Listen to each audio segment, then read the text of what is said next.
guys, what's up? It's me again, si Mima Alicia nyo at nagbabalik ulit para sa ating panibagong video. So ito na nga po guys, inilabas na nga po ni Morales at ni Maharlika ang CCTV na kung saan inutusan daw po ni First Lady Liza Araneta Marcos itong si Kumar na patahimikin itong si Morales. Kaso guys, meron tayong nakitang problema. Bakit kinat? Bakit merong mga cut na part? Ngayon guys, ipapakita ko sa inyo maya-maya yung video kung saan nga po guys talagang hinighlight ko yung kinat nilang part. Alam nyo, ang galing talaga magmaniobre ni Maharlik at ni Morales. Well, napaka-perfect tandem. Perfect match yung dalawang yan. Biruin mo si Maharlik sinungaling. Ito namang si Morales kung genital liar, ginawang hanap buhay. Ang pagsisinungaling, talagang perfect tandem yung dalawang yan. So ngayon nga po guys, dalawa po yung napansin ko sa video. Una, yung cut na part, tapos pangalawa, yung paggalaw ng CCTV. Kasi guys, merong CCTV doon po sa tindahan ng tita ko. And every time na kapag gagalawin ko siya, kailangan nandun yung control ko eh. Kasi kahit tanungin nyo yung ibang may mga CCTV, merong app na dina-download yan eh. I think yung Taco, kapag umenter kayo sa Taco, kung gusto nyong mag left, right, yung CCTV nyo, kung gusto nyong ma-monitor yung mga tao dun, kayo yung magkukontrol nun. Ang problema dito, bakit may nagko-control? So halatado nga po talaga guys na itong itong palabas ni Morales at ni Maharlika is literally scripted. Ang pinakatanong ko nga dito guys, magkano yung talent fee ng taong kinuha nyo para sa script nyo na to? Magkano ba yung talent fee? Kasi yung katulad kong tao, kaya kong gawin yan guys. Kaya kong gawing obvious na parang makatotohanan yung script. O, tawagin ko lang yung kapatid ko. O, sige, sabihin mo ko ng ganito ganyan. O, papatayin daw ako ni F. Elisa. Sabihin mo lang ganyan. Ganyan yung script natin, tapos i-blurred natin yung muka. Bakit binlurred nila yung muka? O, yan nga din yung isang tanong. Bakit binlurred yung muka? Kala ko ba si Kumar? Diba? Bakit binlurred ang muka? Dinamay nyo pa yung Bombay para lang sa ninyo, sa mga katarantaduhan nyo.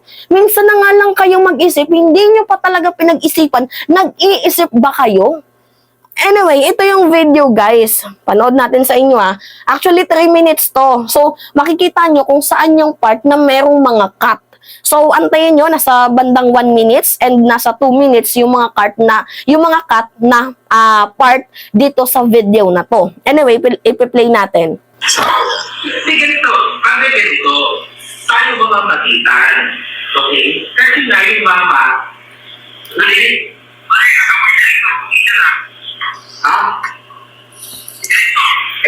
Ganito, pakinggan mo na kuya. Ganito kuya. Nagpuputok yan. Nagkakutan kami. Sabi ko kuya, tatalimutin yan. Nag-aaway yan Duterte at Marcos. Okay?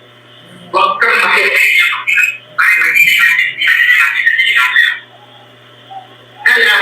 Kaya nga ganito, Padre.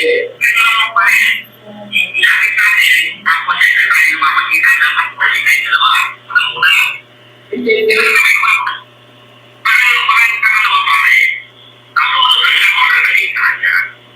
Yun kuya, Padre, naiintindihan ko yun. Kaya uulitin ko, Padre, yung mama, hindi niya ginusto ang sitwasyon niya. Hindi niya ginusto kasi. Nagay.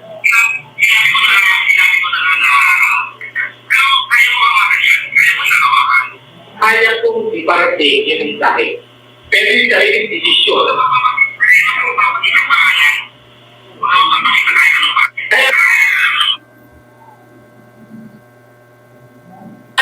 Kita nyo? Nag-blink! Kasi marunong tayong mawag ng informasyon. Ang sinasabi ko, Padre, kung ano naging desisyon niya, sa kanya yun, Padre, diba? Kahit kabubuti niya yun. Siyempre ako, itutulay ko. Kapag-igin mo sinunod ko. Mga ibang pangalan yung sinasabi ko, walang kapag-igin. Ang sinasabi ko, yung solusyon, remedyo, or what, tamang binidisyon ko sa rin. Kasi diba?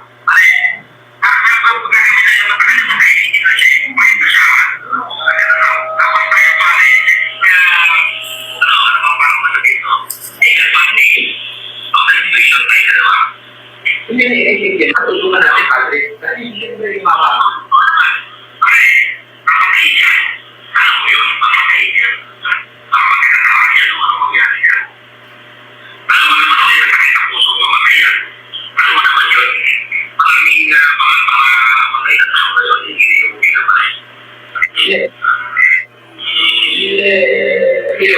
Yun ang na. Yun ang na. Para sabi ka.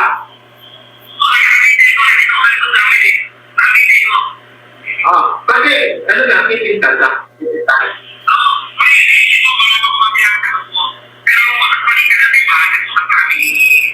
Ay, hindi, parang ginalang na. Hindi sabihin na tumawag si lang pala.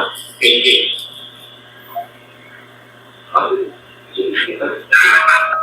Okay, magaling yung script, no? Talagang damay na damay.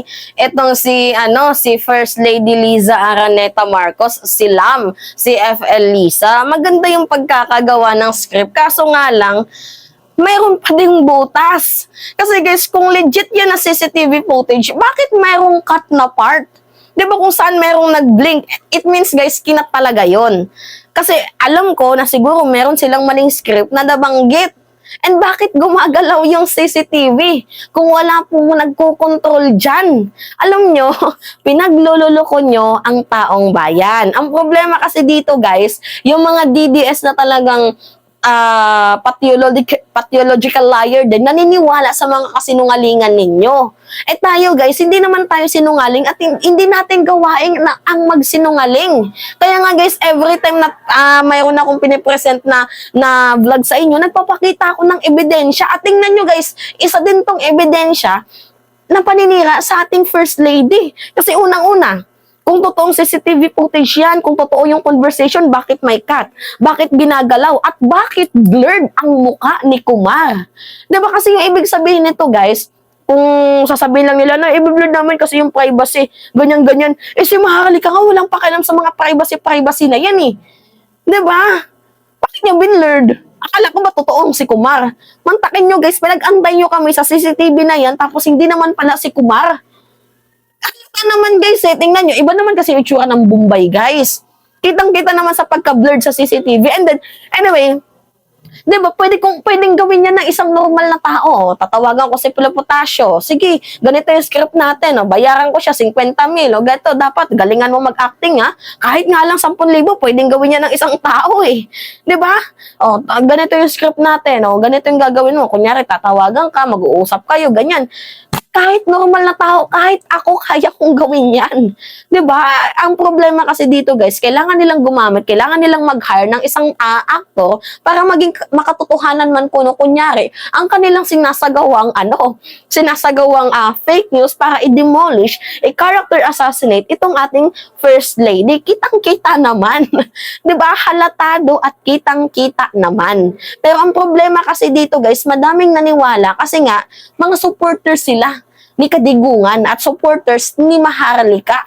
Mga naniniwala sa kasinungalingan ni Maharlika. Eh ako guys, hindi naman ako naniniwala sa kasinungalingan hanggat pagpakitaan mo ako ng legit na ebidensya, yung pulboronic video na yan, maniniwala ako. Kahit ako, hindi na ako susuporta sa presidente. And up to this moment, hindi pa din po nila nilalabas ang pulboronic video. Pero, itong ebidensya natin, guys hindi ako nagsisinungaling. Nandito yung baho ni Maharlika. Tabunan natin yung anak niya.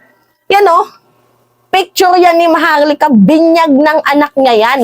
Anyway, i-reveal natin yan siguro mga tomorrow or sunod na araw. Madami tayong picture ang hawak dito guys. Ilang picture yan kung saan yung nagtatrabaho bilang pokers itong si Maharlika, kung saan nireklamo siya, kung saan yung HIV test niya nandito, yung green card niya, yung US citizen, kemerot na yan, babasahin ko pa, pag-aaralan lahat ng yan. Pero anyway, at least tayo may ebidensyang pinapakita. Diba? Sila, bunganga, tapos mga edited pa na picture. Diba? Ito hindi mo ito ma-edit kasi mukhang-mukha niya talaga, guys. And hindi ko alam bakit kasi sa akin sinad ito ni Yuna. Pero ang ano ko lang dito, ang point ko lang dito, siguro sinad sa akin kasi ako yung pinaka-right person para isiwalat itong mga bagay na to. Anyway, kakausapin ko pa yung lawyer ko kung pwede kasi may Data Privacy Act din kasi yung sa bata, i-blurred natin. So anyway, yan po guys, 'di ba kung sila ganun yung trabaho nila, gumagawa ng fake news, tayo hindi. Meron tayong mga ebidensya. Hindi tayo katulad nila kumakapit sa fake news. 'Di ba? Magkano? Magkano? Yan yung tanong dito, magkano? Anyway, yun lamang po guys. At it's me again, si Mima Alicia nyo at nagbabalik ulit para sa ating panibagong video.